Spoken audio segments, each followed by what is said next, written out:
In this video, we are going to be talking about the 3 top myths about raising capital.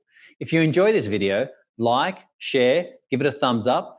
What we're aiming to do is we want to let you know about some of the myths that are going to be put onto you when you're going through your capital raising process that will make you feel additional pressure, and that will also make you feel like in some ways that your offer is not good enough or that there's something wrong with your business.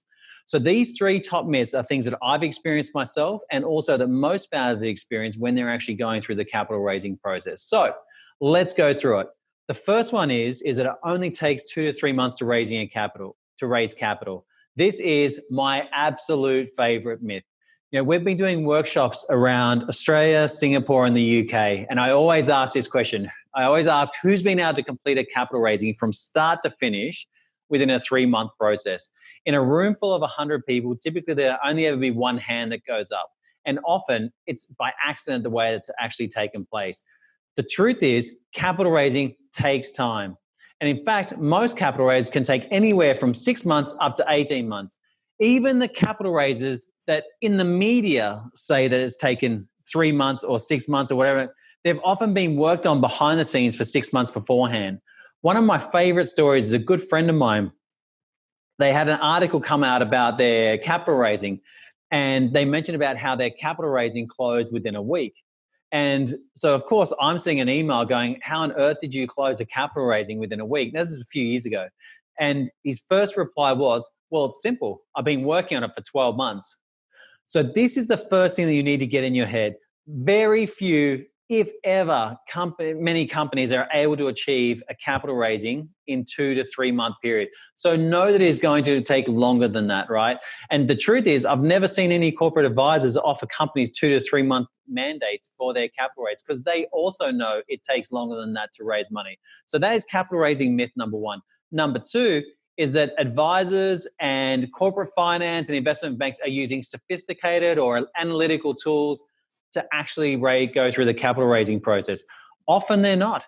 It's been amazing for me to learn how many brand name groups and how many different advisor groups are typically using Excel spreadsheet and emails to do their transactions, right? At most, a few of them maybe add Dropbox, Google Drive, or may use some sort of VDR as part of it, virtual data room, but that is really about it. So they aren't typically using sophisticated tools as part of this actual process.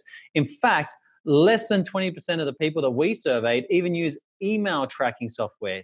When I went through my capital raising process with Investec, how I knew there was significant interest on their side was that every time I would send an email, it was being opened 30 to 60 times.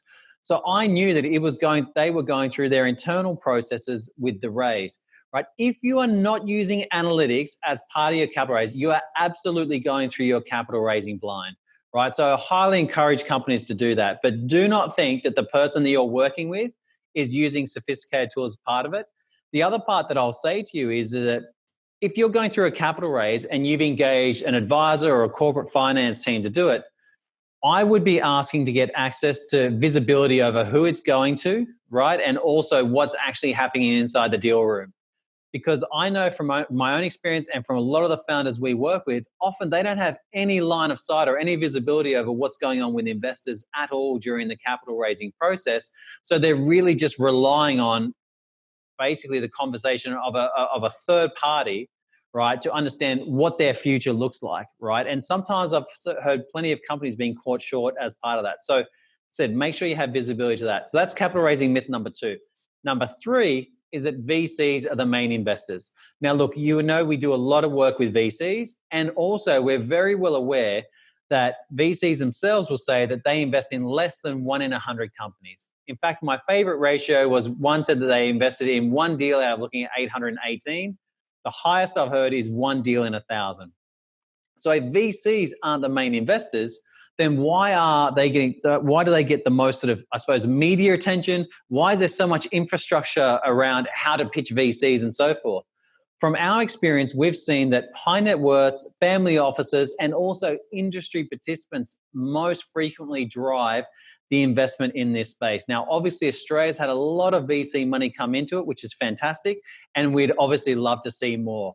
I just want to make you well aware that if you are unable to raise money from VCs, then you have got the opportunity to raise money potentially from high net worth investors, family offices, and also industry participants. And there's plenty of different investment groups that sit out there that aren't officially structured as a VC that are operating in this space. And it's important for you to know that because they become potential investment sources for your business going forward. So they're the top 3 capital raising myths that we deal with. So just as a reminder, number 1, that it only takes 2 to 3 months to raise money. Number 2, that most advisors or companies are using sophisticated analytics for their capital raise, which they aren't. And number 3 is that VCs are the only investors in this space. There are obviously a lot more. I hope that's been useful to you. As I mentioned, like, subscribe, and share the video. We're always looking to provide more content to more people in this ecosystem.